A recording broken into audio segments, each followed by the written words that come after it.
वही वजीराबाद वाली सदा है, शायद कि उतर जाए तेरे दिल में मेरी बात, अंदाज़े बयां गर्च मेरा शौक नहीं है, कहता हूँ वही बात समझता हूँ जिसे हक, न अबला है मस्जिद हूँ न तहजीब का फर्जंद, अपने भी खफा मुझसे बेगाने भी नाखुश, मैं ज़हर हलाहिल को कभी कह न सका कंद।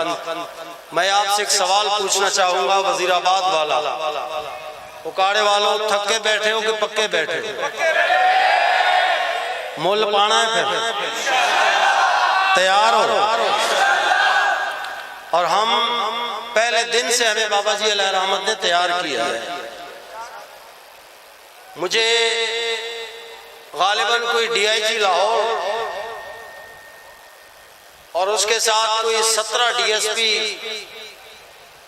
और 7 एसपी, 40 रेंजर्स के नौजवान और उसके अलावा पुलिस के जवान कोई मिला के 200 अफराद, समझो है।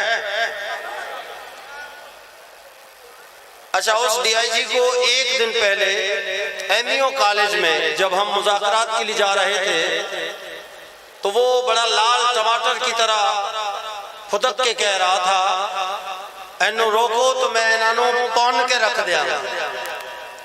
मैंने उसके सीने पे यूं हाथ रख के मैंने कहा, बात वो करो जो तुम बर्दाश्त कर सको।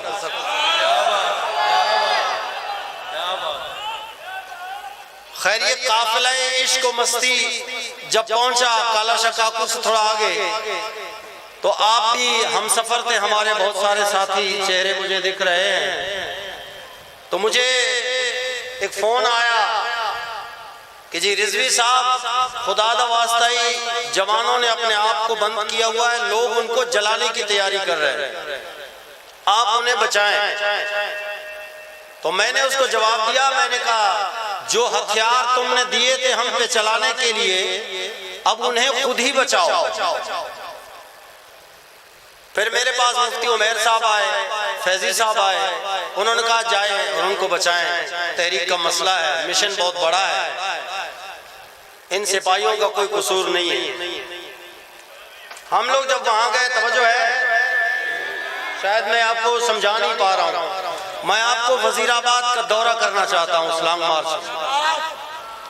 किबला शाह साहब जब हम अंदर गए तो वही डीआईजी था या कोई अफसर था जो पिछले दिन मैंने कहा था, वो कह रहा था कौन के रख देंगे।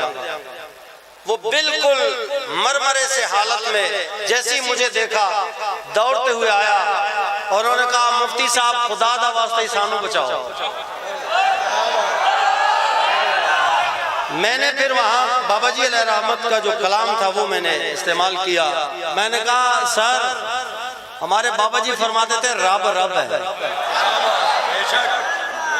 फिर उन्होंने एक बात कही कि मुफ्ती साहब आपने अपने कारकुनों को कैसी ट्रेनिंग दी है। ये मैं सिर्फ आपको बताना चाहता हूं कि हमारे किसी ट्रेनिंग से हमारा कारकुन मैदान अमल का राही नहीं बनाया। मैंने कहा क्या हुआ? बोला वो छत पे एक बच्चा जो है वो दरख्त की टहनी लेके ऊपर खड़ा था। हमारे जवान ने हथियार दिखा के कहा कि थले आया मैं फायर छट देना है। तो बच्चे ने कमीज फाड़ते हुए उन्होंने कहा कि मारा गोली।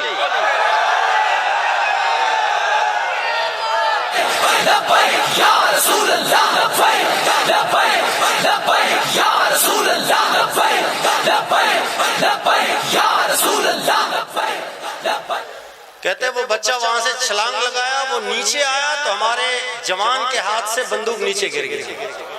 मुझे कहने लगा कि आपने कैसी ट्रेनिंग दी है? मैंने कहा हमने नहीं दी, ये हमारे बाबा जी का फैजान है।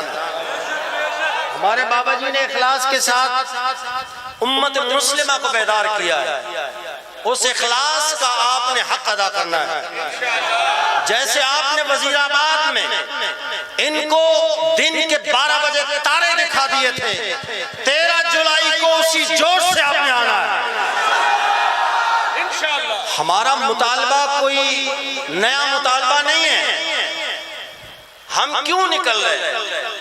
हम अपने हबीब के लिए निकल रहे हैं। कुरान कहता है, रब्बे कायनात ने इरशाद फरमाया कि ये जो रसूल तुम्हारा, जो तुम में से जो रसूल मैंने भेजा है, जब तुम पे कोई मुशक्कत आती है तो मेरे मुस्तफा के दिल पे गिरां गुजरता है। ईमान से बताओ, उम्मत मुस्लिमा की मुशक्कत मेरे मुस्तफा के दिल पर गिरां गुजरे। फलस्तीन में जो जुल्म और सितम के पहाड़ तोड़े जा रहे हैं, मेरे मुस्तफा के दिल को तकलीफ किसने दिया? बताया, इसराइल ने दिया, नहीं दिया? तो आप दिले मुस्तफा के लिए बाहर आओगे, नहीं आओगे? इसीलिए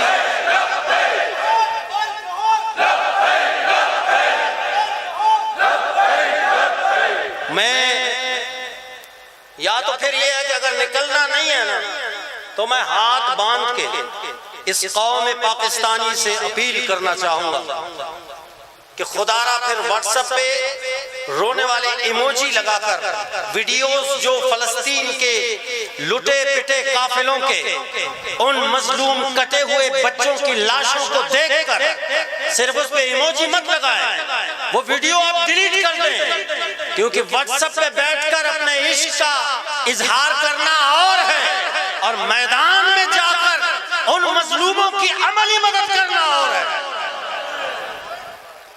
इसीलिए हम सिर्फ इसलिए जा रहे हैं कि अपनी हुक्मरानों को बेदार करें कि खुदारा उठिए। वो कहेंगे कि जी वो हमारी रियासत में नहीं है। एक सवाल कर सकते हैं ना, वो तो हमारे एरिया में नहीं है, हम क्या करें? तो सिर्फ इसका सादा सा जवाब ये है कि अरब से आए मोहम्मद बिन कासिम का भी इलाका सिंध नहीं था। आप इस वक्त न्यूक्लियर पावर एक मुल्क है, और आपको एटमी पावर जो बनाया गया है वो सिर्फ उम्मत मुस्लिमा के दर्द के लिए बनाया गया है। जब खाना काबा के अंदर बैठकर जब एटमी प्लान का पहला इजलास हुआ, तो उसमें यही बात तय की गई कि हम मुसलमानों में से एक कोई ऐसा मुल्क हो जिसमें एटमी पावर हो, ताकि अगर किसी मुल्क पर कोई कुफार आंख उठाए तो उनकी दोनों आंखें निकालने के लिए हमारे पास एक मौजूद होना चाहिए। अगर ये फलस्तीन के 40,000 शहीदों पर भी ये बम चले नहीं, ये गौरी निकले नहीं, निकलना तो अपनी जगह पर है, इसकी धमकी भी नहीं दी गई, तो फिर मुझे बताएं कि उस एटम का हम क्या करेंगे, उस गौरी का क्या करेंगे, उस शाहीन का क्या करेंगे? इसीलिए हम सिर्फ इस हुकूमत को बेदार करने के लिए निकल रहे हैं।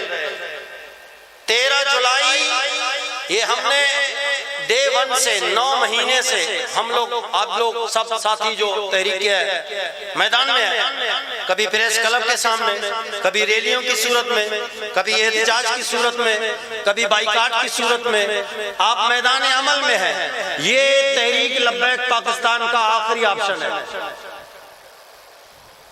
आपका क्या ख्याल है कि 13 जुलाई को आप घरों में बैठोगे या मैदान में आओगे?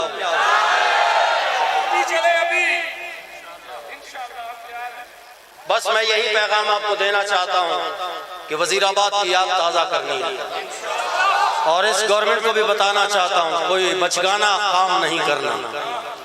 हम निकले हैं अपने भाइयों के लिए, वो वहां शहीद हो रहे हैं, हम आपकी गोलियों से शहीद हो जाएंगे, मसला ही नहीं। हम तो बलूचिस्तान से कफन बांध के आएंगे, आप लोगों का क्या प्रोग्राम है?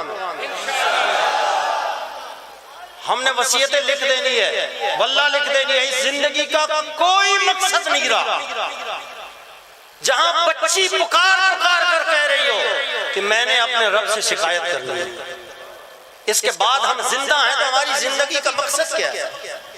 इसीलिए हम तो इंशाअल्लाह अज़ीज़ लियाकत बाग पहुंचेंगे इस इरादे के साथ कि या फलस्तीन या ज़ेरे ज़मीन, या फलस्तीन या फलस्तीन। मैं तमाम उम्मत मुस्लिमा को जो भी है कलमा गो पाकिस्तानी, चाहे वो तहरीक का साथ है नहीं है, जिस तरह भी है, खुदारा उन मजलूम शहीदों के खून को सामने रख के आपने 13 जुलाई को वहां पहुंचना है। इंशाअल्लाह अज़ीज़ वहां पहुंचेंगे तो बातें भी वही होंगी और इंशाअल्लाह मुलाकातें भी वही होंगी। अल्लाह रब्बुल आलमीन हमारे अमीर मोहतरम का साया हमारे ऊपर कायम दायम फरमाए। आज से शुरू करें। ये आप खुशबख्त हैं उकाड़ा वालों कि आज हमारे जर्नल अहले सुन्नत ने ऐलान फरमाया और आज आपने पहला जलसा रखा है। आज असर के टाइम बयान आया, आज उकाड़े वालों ने पहला जलसा करके ये वादा किया। वादा करते हो ना कि तैयारी करोगे, सारी मुखालफतें भुलाकर सिर्फ फलस्तीन को पेश नजर रखकर, सिर्फ फलस्तीन के उन मजलूम शहीदों के खून को सामने रखकर आपने उनके लिए आज से तैयारी करनी है। आपने बहर सूरत सारी रुकावटें तोड़कर लियाकत बाग में 13 जुलाई को 11वीं की निस्बत से 11:11 तक आपने अपनी हाजिरी लगाकर गौसे आजम की बारगाह से फैज लेके जाने जाना सल्लल्लाहु अलैहि वसल्लम की बारगाह में अर्ज करके कि या रसूल अल्लाह आपके दिल पर जो मुशक्कत इस्राईल ने डाला है, इंशाअल्लाह हम इस्राईल के गुलामों के दिलों को झंझोड़ कर रख देंगे और वो कयामत